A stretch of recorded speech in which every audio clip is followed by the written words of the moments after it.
Hello everyone. Welcome to another English learning story. This story will help you improve both your listening and speaking skills. Remember, after each sentence, you can pause the video and repeat after me. This method is called shadowing. It helps you train your pronunciation, rhythm, and confidence.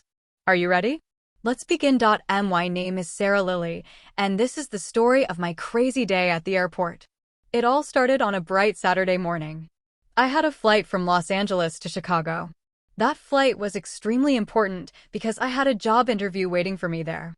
It was my dream job, a position I had worked toward for years. Everything depended on that flight. But the night before, I made a terrible mistake. I stayed up far too late. I was supposed to pack my suitcase early and go to bed by 10.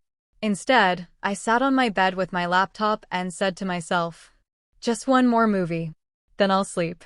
But of course, one movie became two. Then three. Then I started watching funny cat videos.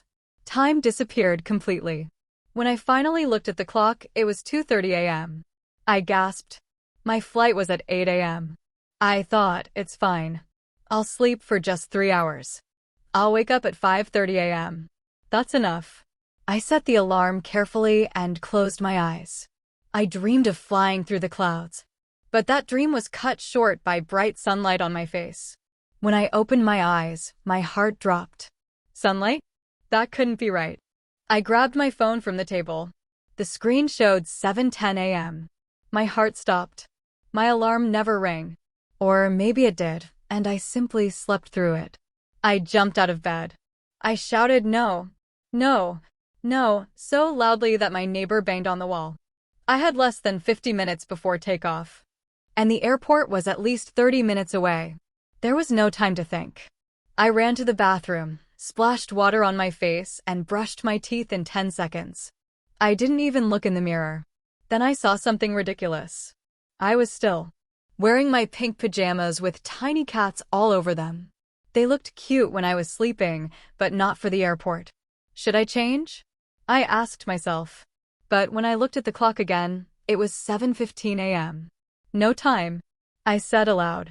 I threw on a gray hoodie to cover my pajama top, grabbed my suitcase, shoved my feet into my sneakers without socks, and ran out the door. The morning air was cool, and I could feel everyone's eyes on me as I ran through the hallway of my apartment building. A dog barked loudly at me.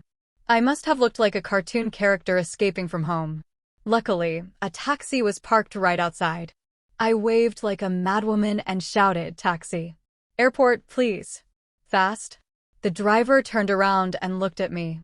He was an older man with kind eyes and a big mustache. But when he saw my clothes, he smiled and said, "Miss, are you sure you're going to the airport? You're still in your pajamas." My cheeks turned bright red. "Yes, I know," I said quickly. "Please, just drive.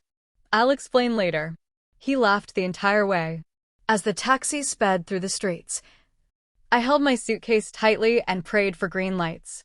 Every red light felt like a personal attack from the universe. The driver tried to make conversation. "So, business trip?" he asked. "Job interview," I said nervously. "Important one?"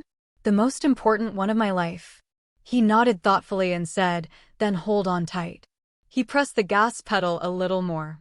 My stomach twisted as we zoomed past cars. I checked the time again. 7:30 a.m. Maybe, just maybe, I could still make it. But then I touched my hair and froze. I had forgotten my hairbrush. My hair looked wild, like a bird's nest after a storm. I wanted to cry, but I forced myself to laugh. "Okay, Sarah," I whispered. "You'll get through this. Just focus." We arrived at the airport at 7:45 a.m. I threw money at the driver, grabbed my suitcase, and ran. The automatic doors opened, and a wave of noise hit me. Announcements. Black coat even though it was warm. He had a sharp face and nervous eyes that moved constantly. He looked around like he was searching for someone or something. Then he came straight to me and asked, "What time is it?" His voice was low and rough. It's 8:20, I said. He nodded quickly and walked away. Something about him made me uneasy. A few minutes later, I heard a phone ringing nearby. The sound came from a black bag next to my bench. I realized it was the same bag the man had been carrying. He must have left it behind when he walked away. I froze. What should I do? Pick it up? Call for help? The phone kept ringing. Then it stopped. A message appeared on the phone screen. Run away from the police. Leave the airport now. My heart started pounding. Run from the police? Why?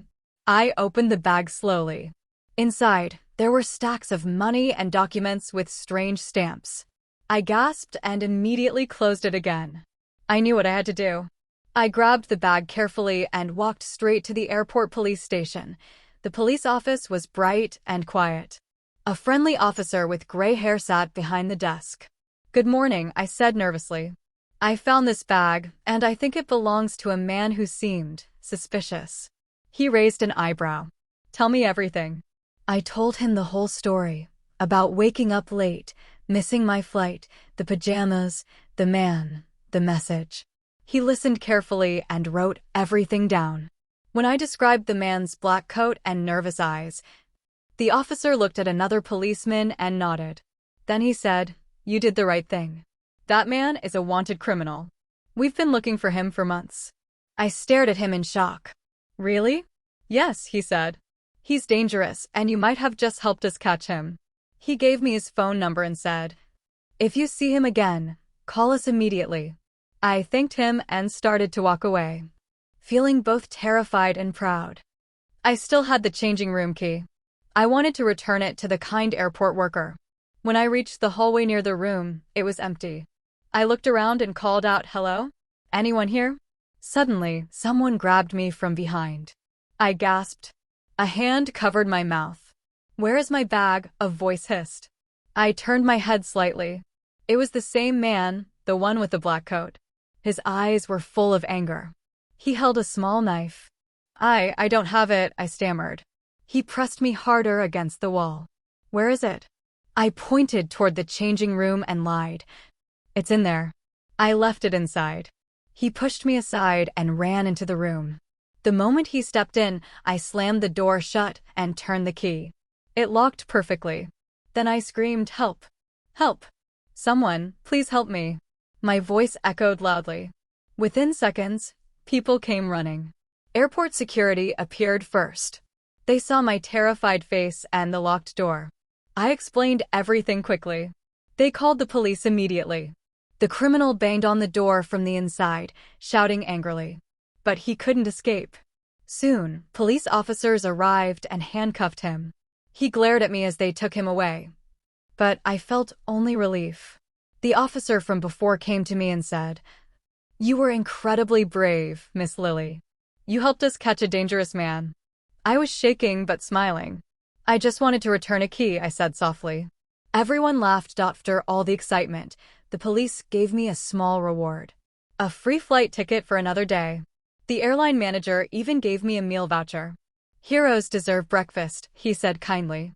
So, I finally sat in a quiet cafe near the gate, drinking hot coffee and eating pancakes. I looked at my reflection in the window, messy hair, tired eyes, but a big, proud smile. I thought about how the worst morning of my life had turned into something unforgettable.